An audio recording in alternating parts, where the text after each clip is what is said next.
A Mighty Long Way, How Black People Moved In and Out and Around Detroit. By author, educator and historian Jamon Jordan.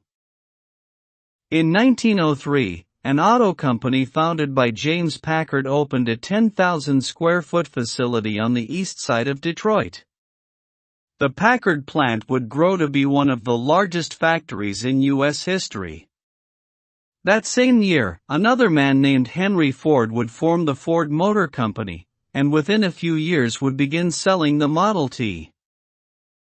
For over a century, Detroit has been on the move and has put the world on the move. Detroit became the Motor City and changed not only this city, but fundamentally transformed cities around the world. But as much as Detroit changed the world, African Americans changed Detroit. Henry Ford, James Packard, and the auto industry may have turned Detroit from making cigars, stoves, and railroad boxcars into building automobiles. But African Americans made Detroit a center for black progress in civil rights, business, and entertainment. Black people have lived in what is now Detroit for hundreds of years. The earliest written record of a black person in Detroit is the 1736 notation of an unknown negress who was enslaved and buried on the grounds of St. in Delaware, Detroit, which was originally a simple chapel within Fort Pontchartrain du Detroit. Fort Pontchartrain, later known as Fort Detroit, was the fort built by Frenchman Antoine Laumet de la Mothe, Sieur de Cadillac and the others who arrived with him in 1701. The purpose of the fort was to facilitate Cadillac's monopoly of the fur trade. But the French were knee-deep in another trade, the slave trade. Within 100 years of that earliest record of an enslaved black woman, black people in Detroit would literally engage in war against the institution of slavery, and they would win. Black people have never accepted slavery. They fought against it in every way possible. They broke the tools, they burned the crops, they refused to work, they poisoned the slave owners and overseers, they ran away, they participated in slave revolts, and they even sued for their freedom. The most famous of these lawsuits was Dred Scott versus Sanford, which reached the U.S. Supreme Court in 1857. But 50 years before Dred Scott, there is a lawsuit for freedom in Detroit. In 1805, Peter and Hannah Dennison, enslaved by the William and Catherine Tucker in the Michigan Territory, are freed by Catherine Tucker after William Tucker's death. Although Catherine frees Peter and Hannah, she does not free their 4 children, Elizabeth, Scipio, James, and Peter Jr. In fact, in her will she plans to leave them to her children. Peter Dennison initiates a lawsuit for the freedom of his children. Elijah Brush, the namesake of the street and the neighborhood, Brush Park, is the Dennison attorney. The case Dennison versus Tucker is heard by the Chief Justice of the Michigan Territory, another street namesake, Augustus Woodward. Woodward rules that anyone born in slavery after 1793 is to be freed upon reaching 25 years old. But anyone born before 1793 is enslaved for life. Peter Jr. was born after 1793 and was to be freed upon his 25th birthday. But Elizabeth, Scipio and James were to be enslaved for life. The entire Dennison family escapes to Canada to obtain freedom, a practice that will become a staple in Detroit's abolitionist movement. Black people in Detroit had to move for freedom. Detroit's abolitionists, particularly its black Underground Railroad leaders, will be bold in their battle against slavery. In 1833, an uprising is organized to free Thornton and Lucy Blackburn from the clutches of the Wayne County Sheriff and 2 slave catchers. Before the uprising, Lucy, then known as Rutha, Blackburn is invited in her jail cell by her friend, Caroline French, a young black free woman, and resident of Detroit living on East Fort Street. While in the jail cell, Caroline French prays with Lucy, because prayer changes things. And Caroline switches clothes with Lucy Blackburn inside of the jail cell. Lucy walks out as if she's Caroline, and Caroline remains in the cell as if she's Lucy. To the sheriff, all black women look alike. After Lucy escaped, she was taken to Canada, where she was free. Lucy was on the move. An uprising the next day would erupt, and Thornton would be freed by a crowd of hundreds of black Detroiters with help from some abolitionist white allies. Thornton was on the move. Thornton was placed on a wagon and taken to the river, placed on a boat, and transported across the river to Canada, where he was reunited with his wife. They would both go to Toronto and start the first taxicab company in Toronto. They put Toronto on the move. Thornton and Lucy, now free in Canada, and Detroit had cemented Canada as the destination point for the Underground Railroad.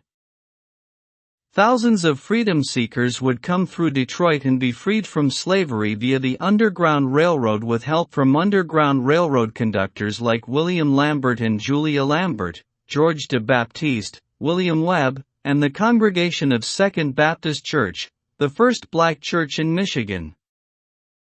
In fact, it would be Second Baptist Church which would become the center of Underground Railroad activity as well as the first school for black children in Detroit, while at the same time a holy sanctuary for devout congregants. For black people in Detroit, faith and freedom go hand in hand.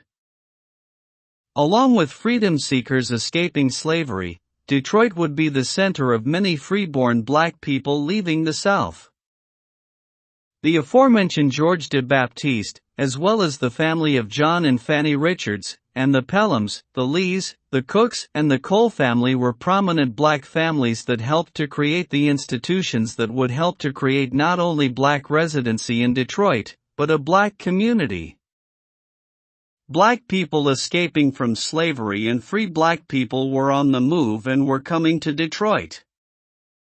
Fanny Richards, from a prominent free black family that left Virginia for Detroit in 1850, would become the first black public school teacher of an integrated school in Detroit, only after being one of the fighters in a lawsuit to overturn segregation in Detroit's public schools.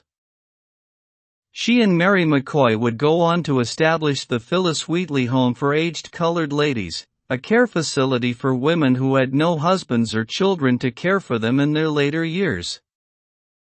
Mary McCoy was the wife of Elijah McCoy, the inventor of the lubricating cup for trains, the real McCoy.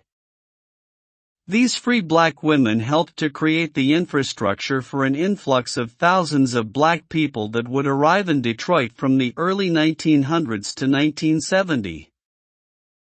When the Great Migration, the movement of millions of African Americans out of the South to the North and West, begins in the early 1900s, there are already churches, schools, institutions, and businesses here to greet them.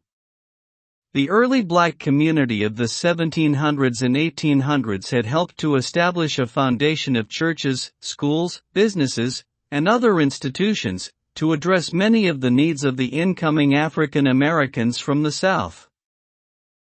From 1910 to 1920, the black community in Detroit multiplies sevenfold, from nearly 6,000 in 1910 to 41,000 in 1920. And from 1920 to 1930, the African American population will nearly quadruple from 41,000 to 150,000. Why are so many black people on the move to Detroit?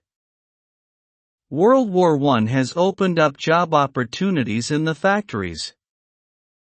Black people in the South have been facing the harsh reality of Southern Jim Crow, deprived of the right to vote, and largely being pushed into low-skilled farming labor of sharecropping and tenant farming. Along with the violence of frequent lynchings and other forms of racial violence, black people are not only seeking opportunities, they are fleeing terrorism. Also, in 1914, Henry Ford began offering $5 a day to all workers. Prior to this, Ford and the other automakers and most factories in Detroit discriminated against African Americans. Some outright refused to hire black workers. Others hired African American workers only as strikebreakers in case the white labor unions went on strike. Others hired black workers but refused to pay them the same wages as white workers. $5 a day for all workers was a game changer. When black people began coming to Detroit in large numbers from 1910 to 1930, and again during World War II, they are leaving Southern segregation and coming smack dab into Northern Jim Crow. Housing is segregated. Due to real estate steering, redlining and racial restrictive covenants, the main area where black people can live is the Lower East Side neighborhood of Black Bottom. This area, named for the rich, dark soil that fueled the French ribbon farms of the 1700s, in the early years of the auto industry, becomes a diverse community stretching from Mount Elliott on the east to Brush Street on the west and from Gresham on the north to Jefferson on the south. This neighborhood, which is where many of the abolitionist leaders of the 1800s lived and worked and the first black churches were founded, is an area rich in diversity before World War II. Via also related to the Parkside community. There are German and Polish immigrants, Italian and Greek immigrants, some Irish residents along with a small community of Syrians in the area. Many of the German and Polish immigrants are also Jewish. Acre for acre, Black Bottom was the most culturally rich, historically significant neighborhood in the history of Michigan. However, by the time we arrive at World War II, many of the former immigrants and their children and grandchildren have moved north, and east, and west of Black Bottom. And due to housing segregation based on race, the neighborhood has become a black neighborhood. A black, overcrowded neighborhood. At first, African Americans were being blocked from buying and renting homes in predominantly white neighborhoods because of practices like steering. Real estate agents steered renters and homebuyers to neighborhoods that were predominantly of the same racial and ethnic group.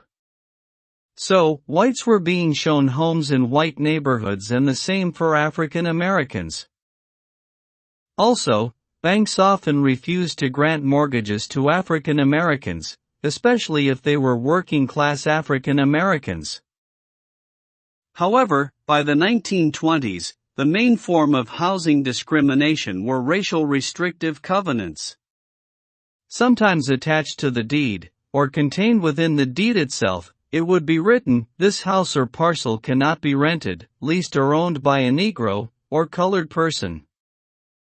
Some went further and said things like, "And no Negro or colored can occupy or reside in this home." Others would add, "No Negro can reside in this home, except as a domestic laborer, maid, butler, cook, but they must enter through the back door." Racial restrictive covenants were challenged in court numerous times, by black homeowners. Black people were moving against housing discrimination. In 1922, a black couple, Charles and Anna Morris, bought property in Pontiac, Michigan. The property had a racial restrictive covenant that stated said lot shall not be occupied by a colored person. A.B. Parmalee, a white neighbor, one has to use a very liberal definition of the word neighbor here, becomes the lead plaintiff in a lawsuit to remove the Morris family from the property.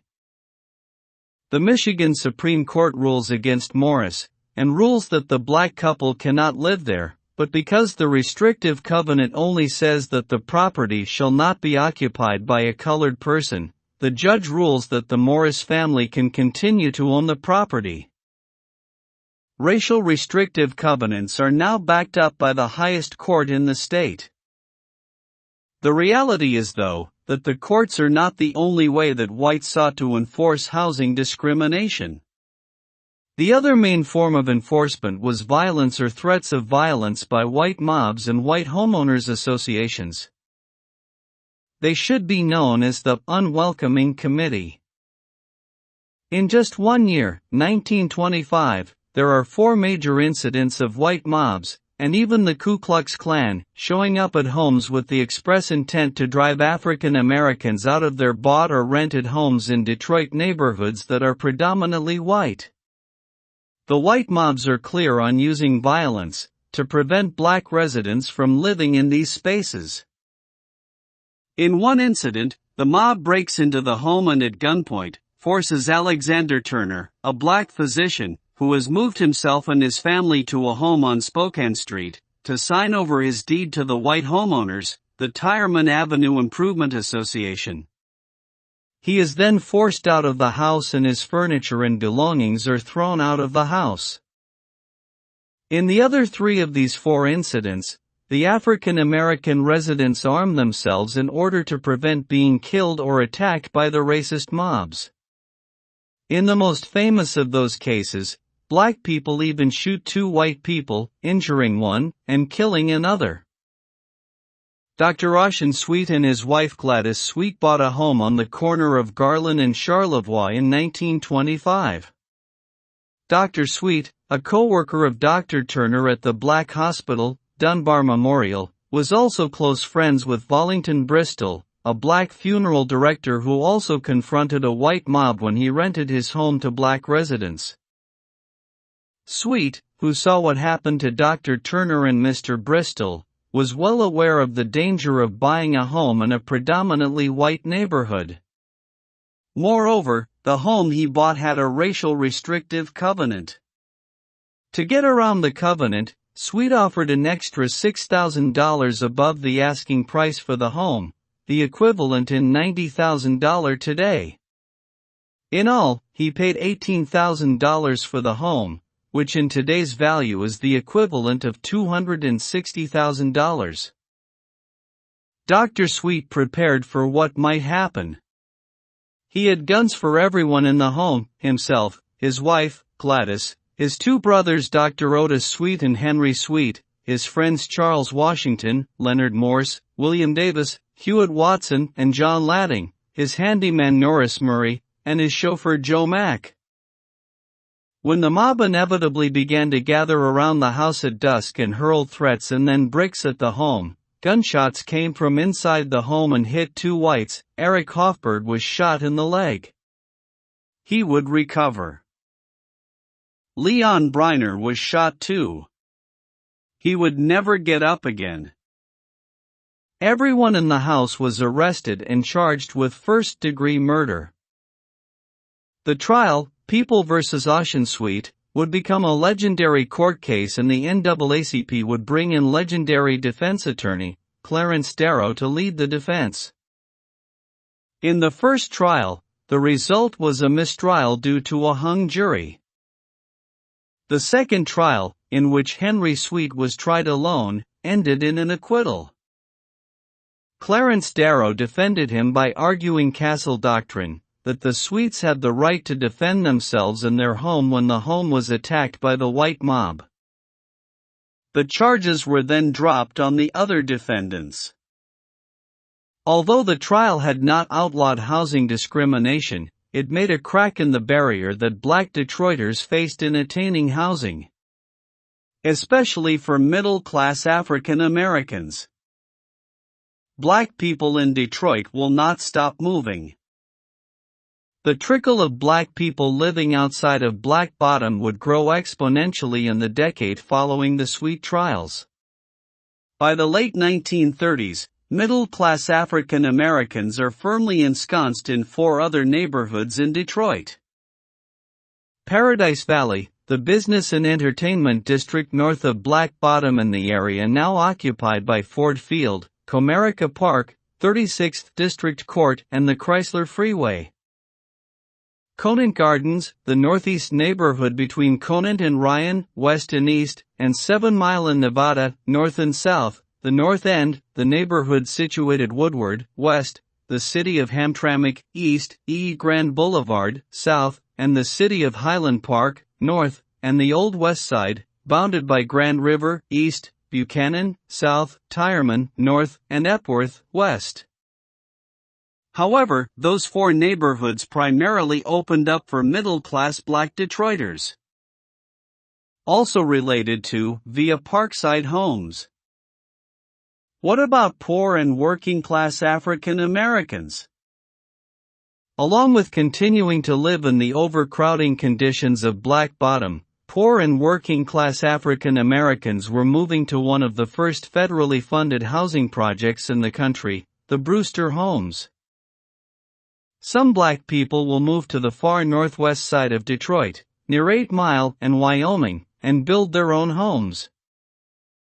In 1941, a white developer will build a 6-foot wall from 8 Mile to Chippewa Street to separate the white neighborhood from the African American neighborhood. This was done so that the white housing development could be funded by the federal government and the mortgages on the homes would be eligible for backing by the Federal Housing Administration, FHA, which from 1934 to 1968, blocked most African Americans from being able to access these low-interest loans for home mortgages. The federal government, by backing home loans to white homebuyers, while refusing them for most African Americans, picked winners and losers and became the primary segregationist institution in housing, which helped to widen the already existing racial wealth gap, and created a new wealth gap between white working-class families who received low-interest home loans, and African American working-class families who were locked into paying rent, including rent at the Brewster projects. Despite and because of federal policy, black people were still moving around Detroit.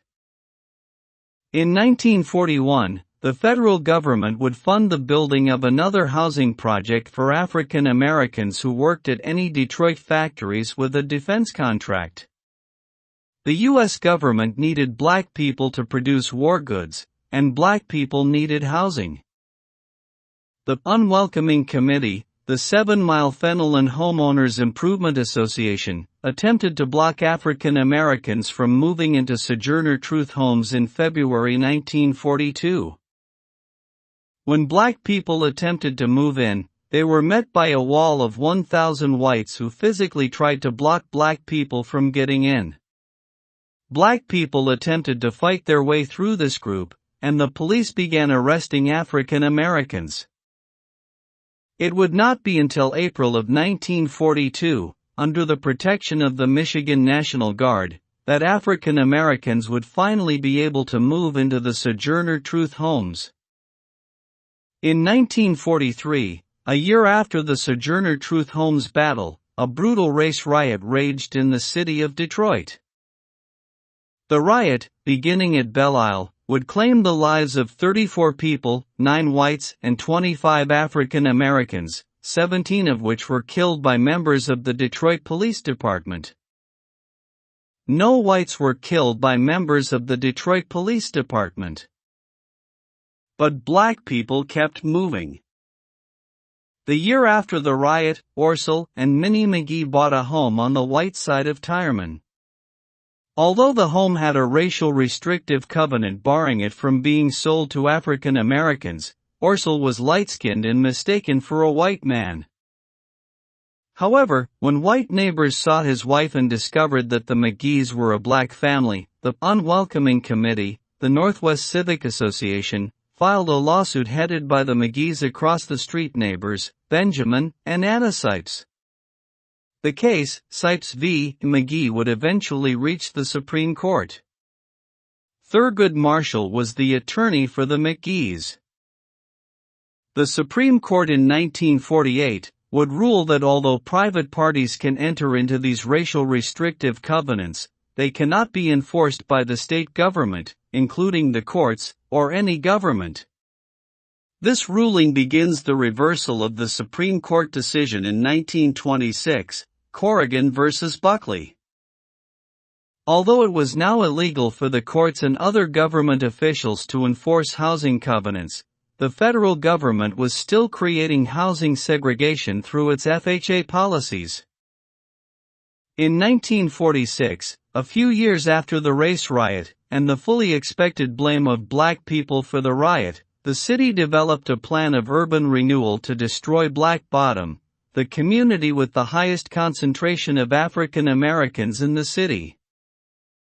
After the federal government provided funding for slum clearance in 1949, the city began demolishing the homes, businesses, as well as some of the schools, churches, and businesses in Black Bottom. The people were forced to move. At the time, about 80% of the residents were renters, and 20% of the residents were homeowners. The homeowners received some compensation for the loss of their property. In most cases, it was inadequate. The renters received nothing, except an eviction notice. With this turn of events, there was a building of high-rises in housing projects. The Frederick Douglass Towers were built next to the Brewster homes, transforming the housing project to the Brewster Douglass housing projects. Other housing projects would be built or expanded after the demolition of Black Bottom, including Herman Gardens and the Jeffries projects. But there was no expansion in the granting of FHA-backed loans for African Americans.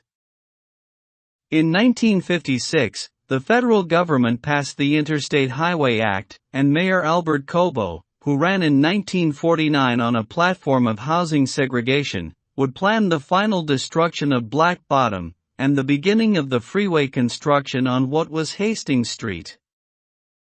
This would bring about the end of the black business and entertainment district known as Paradise Valley. The working class and poor black renters of Black Bottom began to move into newly built and expanded housing projects as well as the West Side neighborhood near Grand Boulevard, Grand River, 12th Street, Dexter Avenue, and Linwood. This neighborhood had a large Jewish population. However, after World War II, Jewish residents began to move north of this area. They began to rent, lease and sell homes to African Americans, many of whom were being forced out of Black Bottom. After Black Bottom and Paradise Valley are destroyed, and so many African Americans, wealthy, middle class, working class and poor, have been forced to move to other areas in Detroit, there are only a few white strongholds still trying to keep African Americans out. In the far northwest neighborhood near Telegraph and Schoolcraft, there are still unwelcoming committees showing up when black homeowners move in. In the northwest area of Rosedale Park, white homeowners will prevent African Americans from moving in until 1973. By the late 1950s, whites are moving out of the city of Detroit, into newly established and expanding suburbs that are considered sundown towns. African Americans are blocked from moving into them, and even when they are employed there, must be out of town by sundown. Cities like Taylor, Westland, East Detroit, Royal Oak and Farmington Hills are sundown towns. All of the Grosse Pointes are sundown towns, and the most notorious are Livonia, Warren, and Dearborn. Even Ferndale was a sundown town. Black people will be on the move to the suburbs too.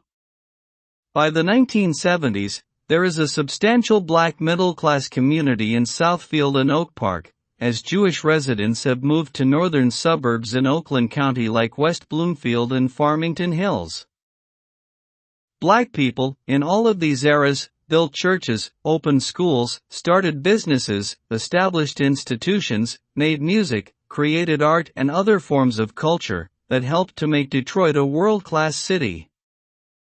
At the same time, due to housing segregation, school inequality, police brutality, job discrimination, urban renewal, residential displacement, and other forms of racial injustice and white supremacy, Detroit would not be able to move as far as it should have. But just as we must not forget this sad history of racial injustice and oppression, we must also never forget how black people and their culture and contributions moved Detroit to become a center of industry, labor, culture, music, and progressive ideas. Henry Ford and the other automakers may have made this the Motor City, but Berry Gordy and black folks made it Motown. Jamon Jordan is an educator, writer, and historian. Also known as Baba Jamon, he has been a teacher of African and African American history for 20 years and a researcher of black history for decades.